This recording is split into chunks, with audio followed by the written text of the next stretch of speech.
It had been exactly 9 months since Danielle married Mason, a single father who had once believed his heart had frozen over forever.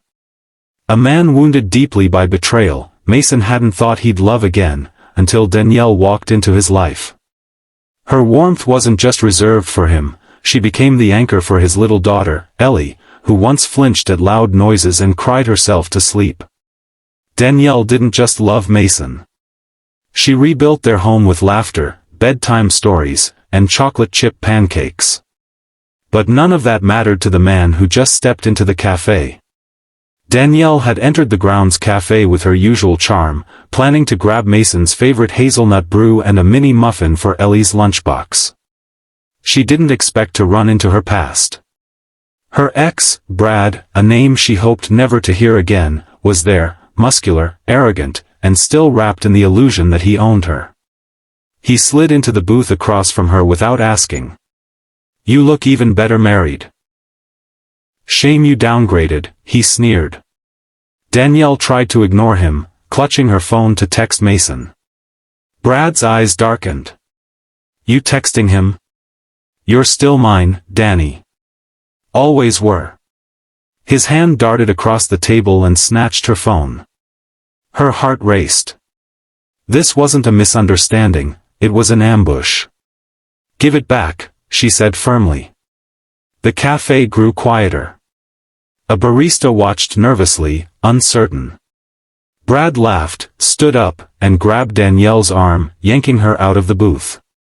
"You're coming with me. We've got unfinished business." Chairs scraped back. Danielle shouted, but no one moved, until the bell above the door chimed. Mason had arrived. He didn't look angry, he looked calm. That dangerous, silent calm that meant something bad was about to happen. His voice was low, cold, cutting through the tension like a blade. "Touch my wife again," he said, stepping between Brad and Danielle, "and you'll regret it." Brad didn't back off. Instead, he smirked. "What are you gonna do, single dad? Cry?" What happened next was fast. Mason grabbed Brad's wrist, twisting it with surgical precision, forcing him to release Danielle. Then came a fist, one, sharp, precise, right to Brad's stomach. The cafe gasped. Brad buckled, gasping, stunned. Danielle stumbled back, into safety, where Mason wrapped an arm around her and turned to face the gawking crowd. "Anyone else want to stand by while a woman gets dragged out of a public place?" he asked. No one answered. The police came minutes later. Brad was cuffed, eyes burning with humiliation, as Mason gave a full statement. Danielle clung to his hand, trembling. That night, as Ellie slept, Danielle broke down. "I was so scared," she whispered. Mason kissed her forehead. "You'll never face him, or anyone, alone again. Not while I'm breathing." 3 weeks passed. Danielle was healing, though shadows still flickered behind her smile. Mason had filed a restraining order, and security footage helped ensure Brad was charged with assault. But danger doesn't always knock twice, it often slithers. What no one knew was that Brad had found Ellie's school. It began with a note. Scribbled, folded, and dropped in Ellie's locker, "Tell your mom she owes me a talk. Or you and I will have one instead." When Danielle found it in Ellie's backpack, her knees buckled. She called Mason. His heart iced over. This wasn't just personal, it was war. That night, Mason set up cameras. He filed a police report, demanded extra patrols, and enrolled Danielle and Ellie in a weekend self-defense course.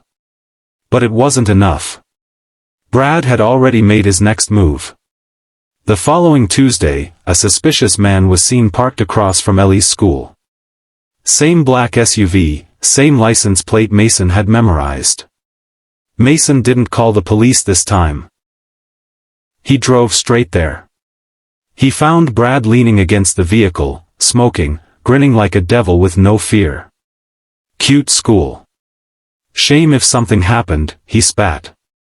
Mason didn't speak. He walked up, fists clenched, and said just one thing, "You ever try touching my daughter, and I'll bury every part of you the law allows." Brad smirked, until Mason pressed record on his phone. "Keep talking," Mason said. "Please."